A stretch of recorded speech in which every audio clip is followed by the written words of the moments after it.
ओम बिस्मिल्लाहिर्रहमानिर्रहीम।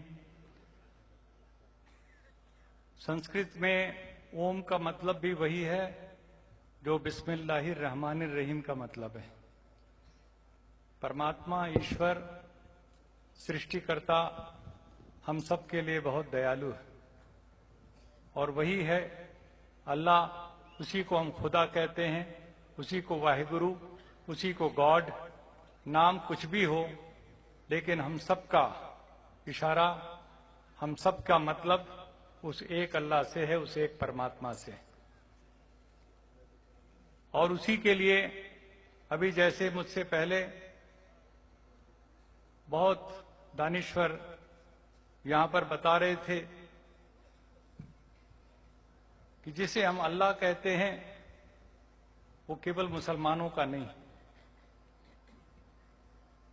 अल्हम्दुलिल्लाह रब्बुल आलमीन, रब्बुल मुसलमीन नहीं, रब्बुल हिंदुइन नहीं, रब्बुल क्रिश्चियन नहीं।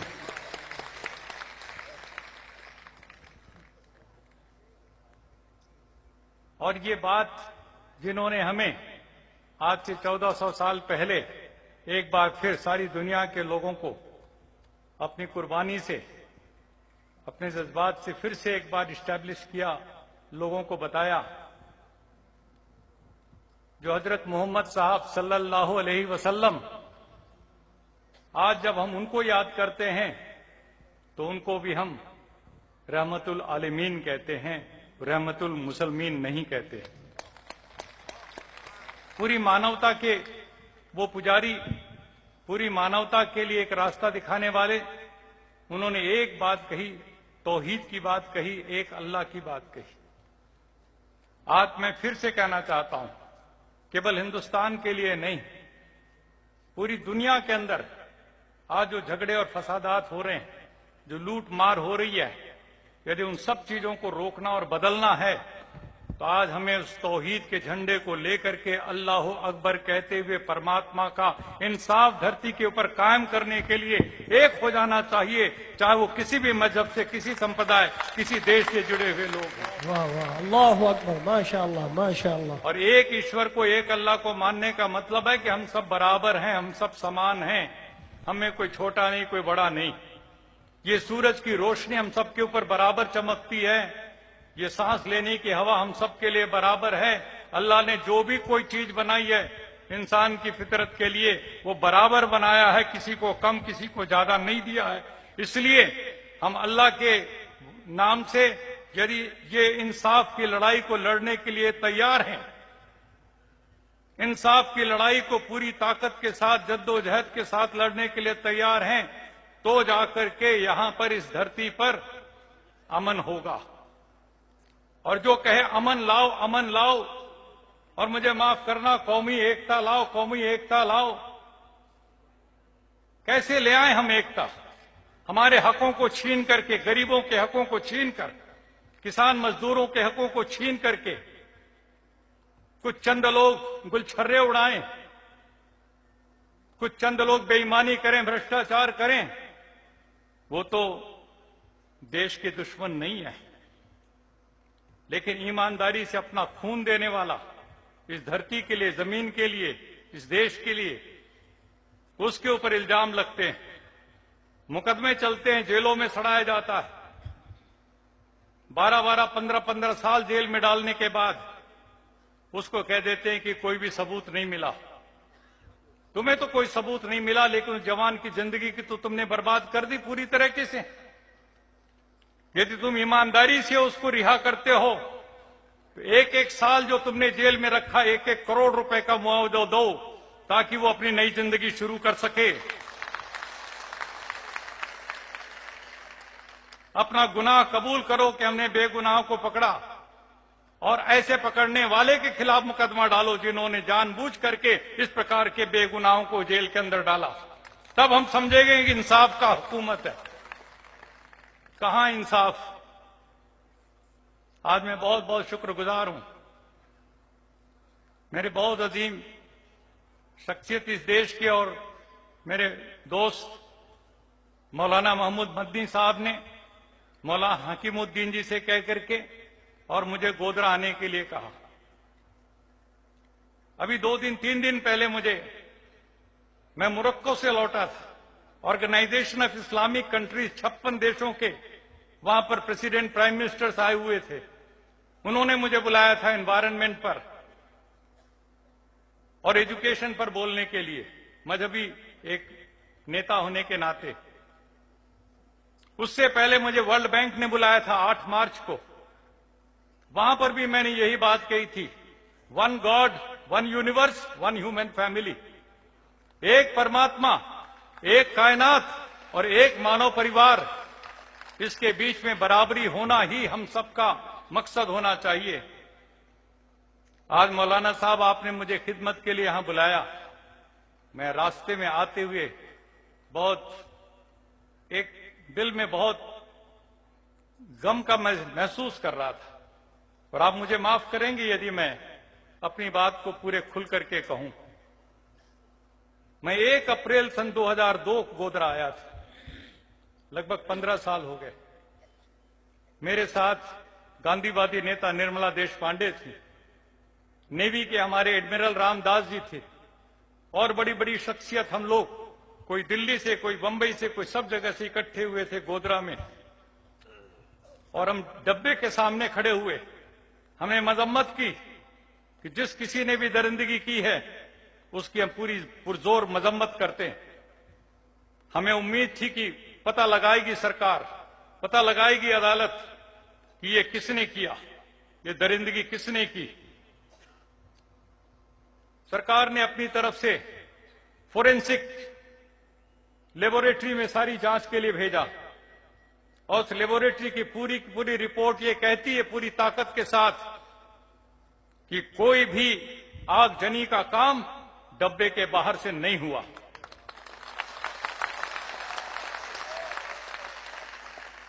Justice B R Krishna Iyer, जो सुप्रीम कोर्ट के माने हुए जूरिस्ट, उनकी अध्यक्षता में एक कमेटी बनी, कई रिटायर्ड जजेस उसके अंदर शामिल हुए। उनकी रिपोर्ट कहती है कि कोई बाहर से आग नहीं लगाई गई, जो एक साजिश के तहत आग लगाई गई। उन मुजरिमों को पकड़ो, उन अपराधियों को पकड़ो और उनको सजा दो, ये वो सारी रिपोर्टें कहती हैं। लेकिन आज 15 साल गुजर जाने के बावजूद भी हम यहां आकर के अमन की बात करेंगे, कौमी एकता की बात करेंगे, और मेरे भाई जो अभी जेलों में पड़े हुए हैं उनके लिए इंसाफ की बात नहीं कहेंगे, उनके लिए नई आवाज उठाएंगे। वो किस लिए जेलों में पड़े हुए हैं, मैं पूछना चाहता हूं। जो असली मुजरिम है वो हुकूमत कर रहे हैं।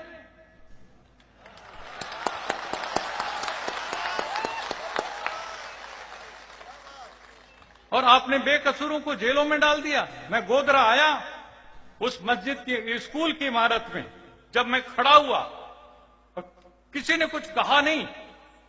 मुझे कहा गया आप बोलिए, मैं बोल नहीं सका। मैं फूट फूट करके रोने लगा, एक बच्चे की तरह रोने लगा।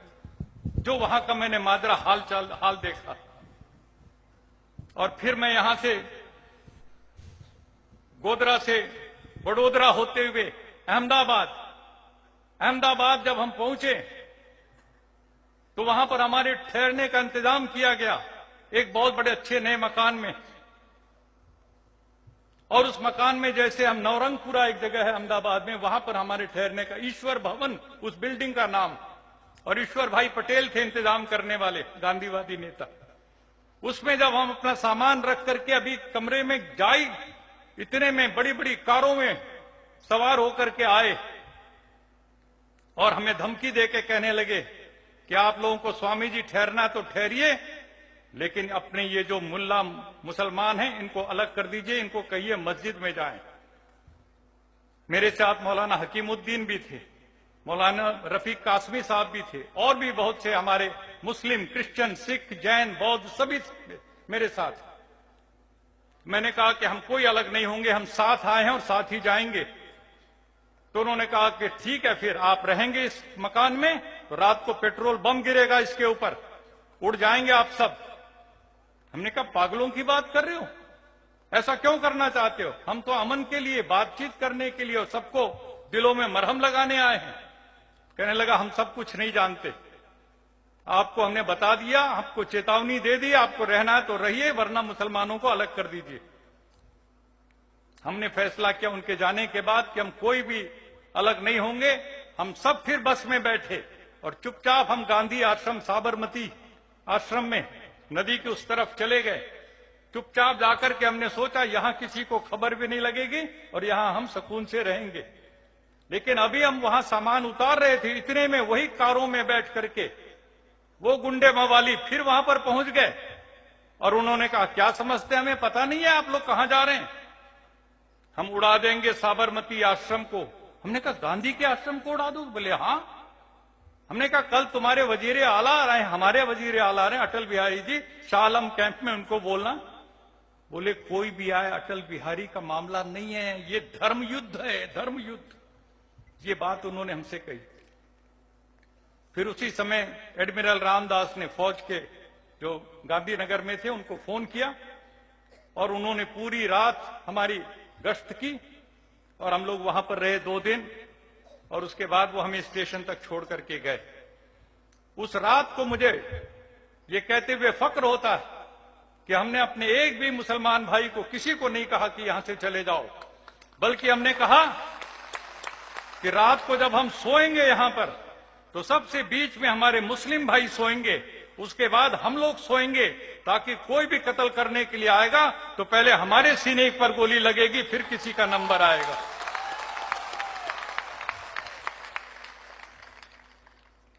ये हमसे सर्टिफिकेट मांगते हैं, सर्टिफिकेट देशभक्ति का दीजिए, हैं?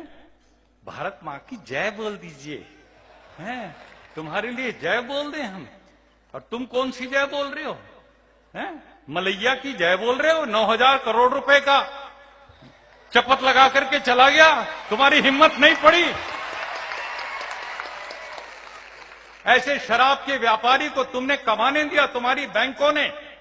मैं पूछना चाहता हूं, हमारी आज के अरुण जेटली जी फाइनेंस मिनिस्टर बने, नरेंद्र मोदी प्राइम मिनिस्टर बने, जब 9,000 करोड़ रुपया दिया जा रहा था एक भ्रष्ट शराब के व्यापारी को, किंगफिशर के, तो उस समय तुम्हें नहीं लग रहा था कि ये धोखा देगा?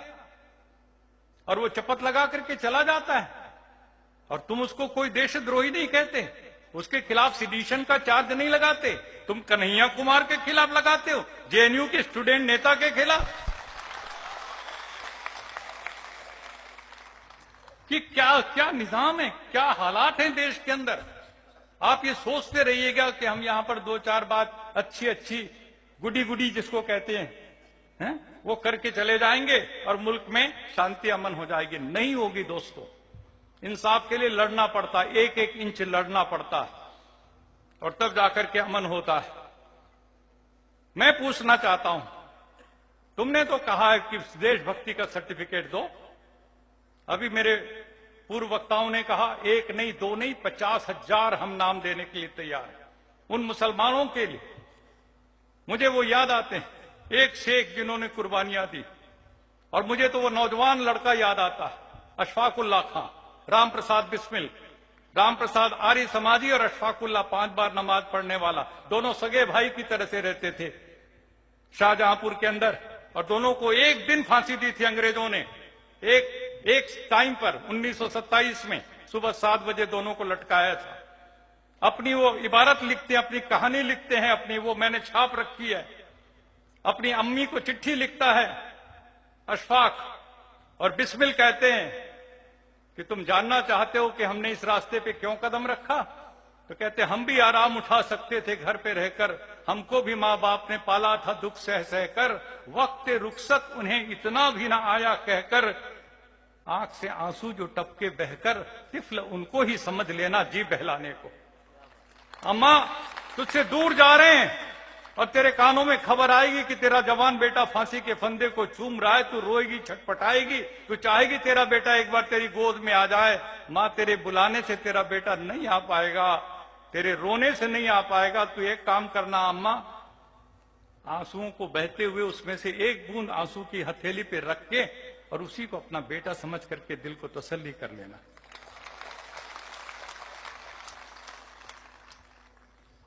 और उन्होंने बेड़ियों को खनका करके, बेड़ियों को जेल के अंदर, काल कोठरी के अंदर खनका करके इस मुल्क के लिए, इस वतन के लिए एक वसीयत की हमारे और आपके लिए। सुनो उसको अच्छी तरह से। उन्होंने कहा था वतन की आबरू का पास देखें कौन करता है। सुना है आज मक्तल में हमारा इंतहा होगा, जुदा मत हो मेरे पहलू से ऐ दर्दे वतन हरगिज, न जाने बादे मुर्दन मैं कहां और तू कहां होगा। शहीदों की चिताओं पर जुड़ेंगे हर बरस मेले, वतन पर मरने वालों का यही बाकी निशान होगा। इलाही वह भी दिन होगा जब अपना राज देखेंगे, जब अपनी ही जमी होगी, अपना आसमां होगा।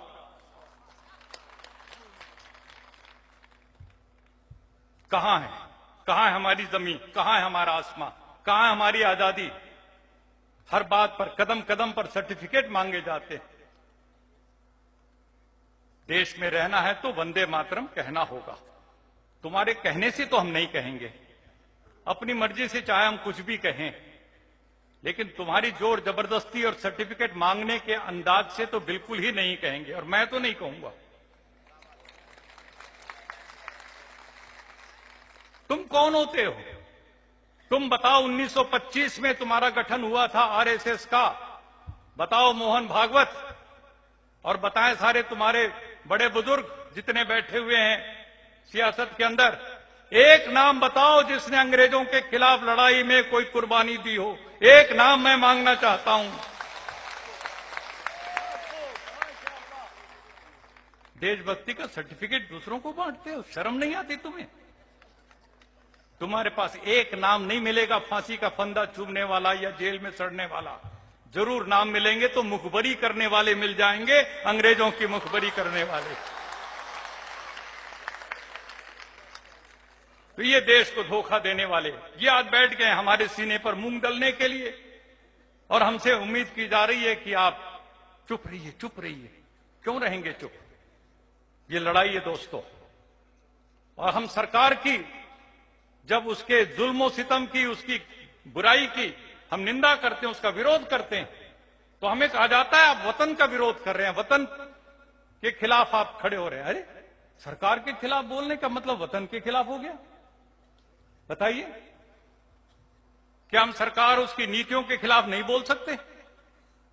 गलत कामों के खिलाफ आवाज नहीं उठा सकते? तो मैं आज साफ कहना चाहता हूं, सुन लो मोदी की सरकार,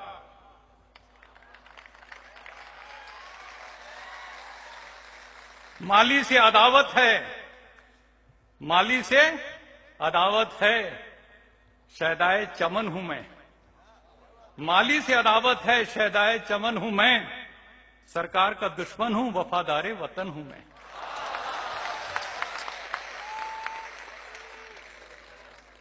माली कभी रुतबे में चमन हो नहीं सकता। सुनिए जरा, माली कभी रुतबे में चमन हो नहीं सकता, सरकार का मतलब तो वतन हो नहीं सकता।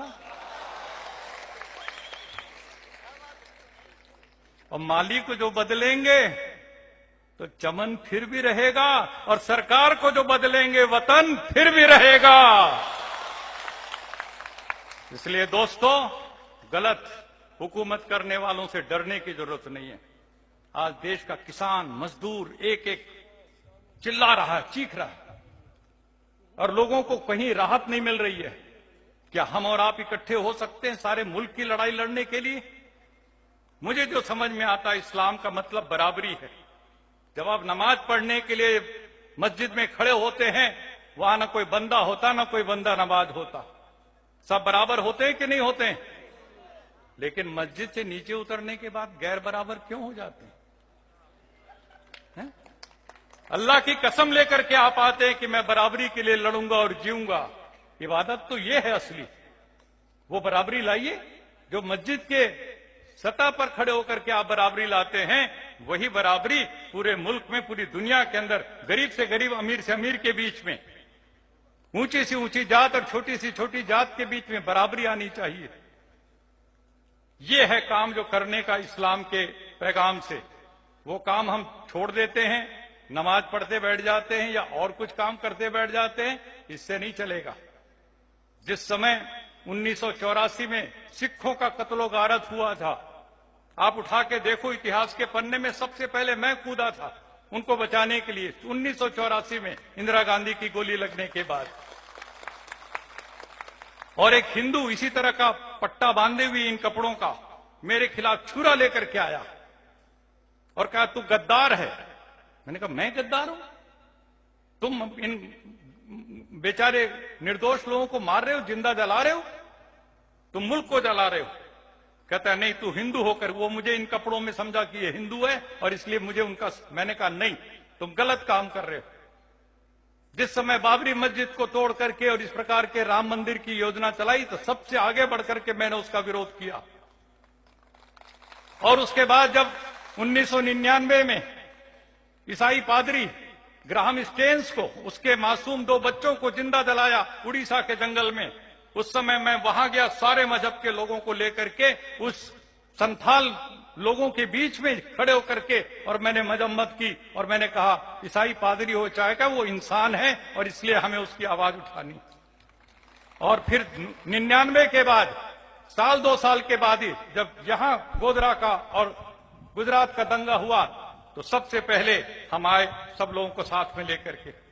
दोस्तों और साथियों, मैं आज ये कहना चाहता हूं हमारा रिश्ता इंसानियत का है और इंसाफ के लिए हम आवाज उठाएंगे, लड़ेंगे। और इंसाफ का तकाजा है कि इसके लिए बगावत करनी पड़ी तो करेंगे। और इसलिए करेंगे कि एक तन पर सोने के तार खींचे और एक तन पर सूत का तार नहीं, इसलिए बगावत करते हैं। ये अन्याय हमें स्वीकार नहीं। पूरे एकड़ में बनी हवेली, रहने वाले 2 प्राणी, और दूसरी तरफ 10 हाथ का घर, 10 रहते हैं, सो सकते पैर पसार नहीं, इसलिए बगावत करते हैं। ये अन्याय हमें स्वीकार नहीं। माशाअल्लाह माशाअल्लाह, बहुत खूब। तो ये हमें निजाम मंजूर नहीं है जिस प्रकार से बना रखा है।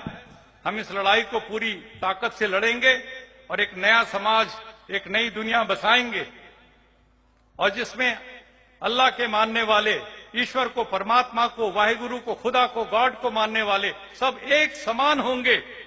कोई गैर बराबर नहीं होगा, कोई ऊंच नीच भेदभाव, अमीर गरीब की खाई नहीं होगी। ऐसा समाज बनाना है। इस विचार को लेकर चलिए। मैं जानता हूं मौलाना साहब खड़े हो गए ये कहने के लिए कि आपका वक्त हो गया है, लेकिन 2 बात मैं जरूर कह के जाऊंगा। एक, शराब के बारे में हमारा कुरान या इस्लाम कहता है ये बुराई नहीं है, ये उम्मुल खबाइश है, ये सारी बुराइयों की अम्मा है। और ये शराब की नदियां बह रही हैं पूरे मुल्क में। आप कहेंगे स्वामी जी गुजरात में नहीं बह रही हैं, लेकिन मैं यहां भी जानता हूं टेलीफोन पर मिल जाती है, सप्लाई जारी है। कानून में बंद है लेकिन सप्लाई जारी है। ट्रक के ट्रक आते हैं यहां पर रोज के हिसाब से। शराब बंद कराओ। मोदी जी, ये आपने वादा किया था कि मैं गुजरात की तरह पूरे हिंदुस्तान में शराबबंदी लागू करूंगा, क्यों नहीं अमल करते उसके ऊपर? जो वादा किया था उस पर अमल करो। किसानों के लिए आपने कहा था मैं 50% मुनाफा जोड़ करके दूंगा भाव, उस पर अमल करो। आपने और भी बातें की थी, लेकिन काम तो कुछ करते नहीं आप। वादे वादे वादे। कब तक इन मीठी मीठी बातों में आप हमारा दिल बहलाना चाहेंगे? मन की बात और इसकी बात और उसकी बात।